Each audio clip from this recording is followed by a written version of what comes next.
When I saw her, my eyes filled with tears. She was tied to a fence in Brooklyn, alone and frightened. When a police officer brought her to the shelter, I learned that she had been nursing her puppies just before she was abandoned. Who could have separated this adorable dog from her puppies and left her alone on the street? This is Annie's story. When I first saw her, I could tell she was very scared and had lost all hope. Seeing her like that made me very sad and brought tears to my eyes. The shelter staff said that when she first arrived at the shelter, she was in very poor health and would cry silently and painfully some days. It was the heartbreaking sorrow of a mother dog who had just given birth to her puppies and had been forcibly separated from them. Without hesitation, I applied to the shelter to adopt her. They told me that no other applications had been received before ours, and that she had spent 3 months at the shelter and then 2 months with a foster family. I had lost the dog I had rescued last year, and my heart was insisting that I adopt this dog. I felt I had to save her from this pain.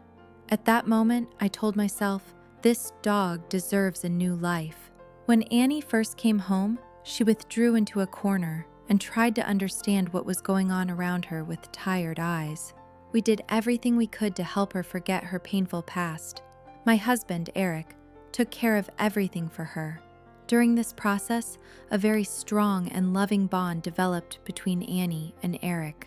As the days went by, there was no trace left of Annie's painful past. She was very sweet and gentle, especially indoors and when she felt comfortable. We could see that Annie's self-confidence had grown significantly. Now Eric has become indispensable to Annie.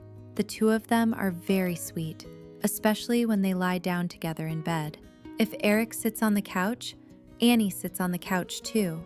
If Eric lies down in bed, Annie gives up sleeping on the couch and starts sleeping in bed with him. I think Eric is Annie's favorite person. At night, when it's time for bed, Eric picks her up and carries her to bed. Annie follows him everywhere. She's a very clingy dog. She follows him everywhere. She loves to play with other dogs. She also loves sunbathing. She always seems to run on solar power and stays in the sun until she's as red as a rotisserie chicken. There have been many times when I've had to pull her out of the sun because she was about to faint from heat stroke. Annie is safe with us for the rest of her life. She brightens up every day. The best part about having Annie is when you come home. She gets so excited when she sees you, and it's impossible not to fall in love with something that gets so excited to see you. I'm so happy that Annie's life was saved from such a painful existence.